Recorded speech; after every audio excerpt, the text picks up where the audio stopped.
Can we stop equating worth to who or what puts a ring on your finger? I'm not gonna lie. Marriage, if you're married to the right person, is an amazing thing. However, culture teaches us, especially church culture, that marriage is the ultimate goal. And that can leave some very damaging effects for men and women if they feel that they're not going to achieve that, or if they don't achieve that in life, or if they don't achieve that in the time that they think that it should be achieved. There's so much more to you, there's so much more to life than just being married.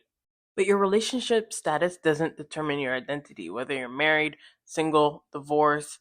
That does not define who you are. Why? Because the Bible defines who you are. God defines who you are. Christ defines who you are. And there is such a shame I find that comes with being single, especially if you're single after a certain age.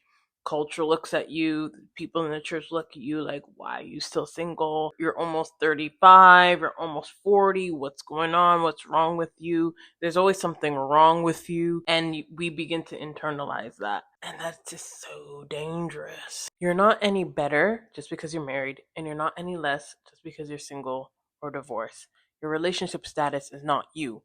You do not equate your relationship status. And being chosen by someone else doesn't validate who you are. Yes, it's amazing to find your person. But if you define yourself by who chooses you, I'm going to tell you something, you're going to be in a world of trouble, because when you start to lose your identity in your marriage, and when you start to lose your identity in your spouse, it never turns out well. And being in the waiting season doesn't mean you're failing or behind. It's really a chance for you to continue to grow in who you are and solidify who you are before you join yourself with somebody else. You have to be secure with who you are, because if you come into a covenant with somebody else and you do not know who you are and you're not certain of who you are, let me tell you something, baby.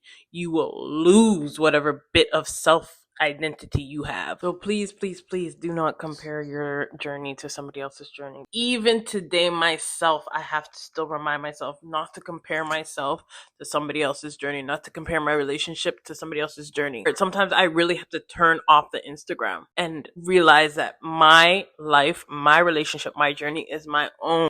And what they post on Instagram isn't the full totality of what the relationship is. So why am I comparing myself and my relationship to somebody else's highlight reel? So share this to somebody who needed to hear this message today, and make sure to join the Facebook group if you haven't, and I will talk to y'all next time.